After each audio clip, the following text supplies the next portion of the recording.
Years ago, I interviewed Kwesi Mfume, then the president of the NAACP.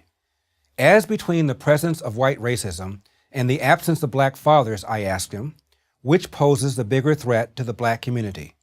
Without missing a beat, he said, the absence of black fathers.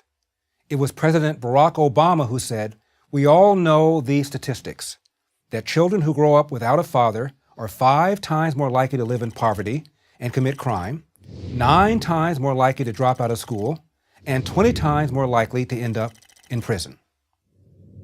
The Journal of Research on Adolescence confirms that even after controlling for varying levels of household income, kids in father-absent homes are more likely to end up in jail. And kids who never had a father in the house are the most likely to wind up behind bars. In 1960, 5% of America's children entered the world without a mother and father married to each other.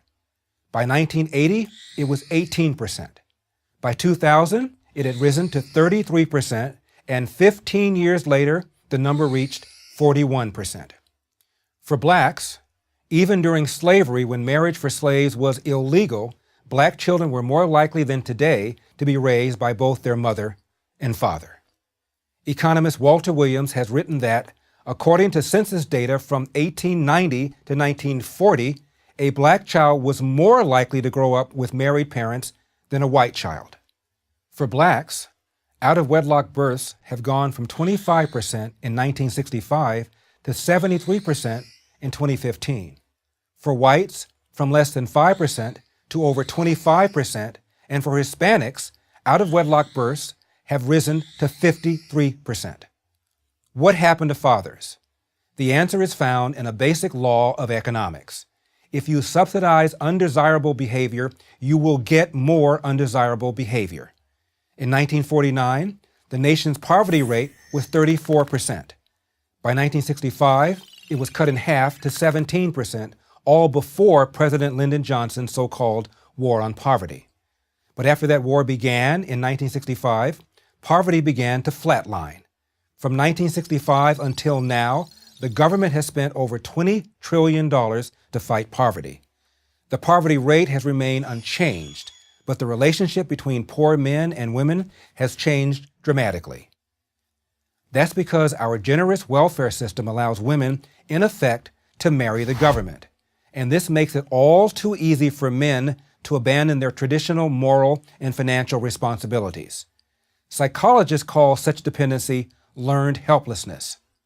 How do we know that the welfare state creates disincentives that hurt the very people we're trying to help? They tell us. In 1985, the Los Angeles Times asked both the poor and the non-poor whether poor women often have children to get additional benefits. Most of the non-poor respondents said no. However, 64% of poor respondents said yes. Now, who do you think is in a better position to know? Tupac Shakur, the late rapper, once said, "I know for a fact that had I had a father, I'd have some discipline, I'd have more confidence." He admitted he began running with gangs because he wanted the things a father gives to a child, especially to a boy: structure and protection. "Your mother cannot calm you down the way a man can," Shakur said. "You need a man to teach you how to be a man." In my book, Dear Father, Dear Son, I write about my rough, tough World War II Marine Staff Sergeant dad. Born in the Jim Crow South of Athens, Georgia, he was 14 at the start of the Great Depression. Growing up, I watched my father work 2 full-time jobs as a janitor. He also cooked for a rich family on the weekends and somehow managed to go to night school to get his GED. When I was 10, my father opened a small restaurant that he ran until he retired in his mid-80s.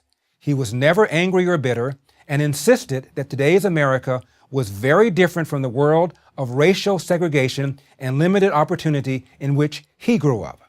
"Hard work wins," he told me and my brothers. "You get out of life what you put into it. You can't control the outcome, but you are 100% in control of the effort. And before blaming other people, go to the nearest mirror and ask yourself, what could I have done to change the outcome?" This advice shaped my life.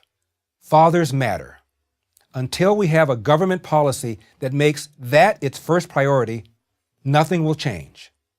I'm Larry Elder for Prager University.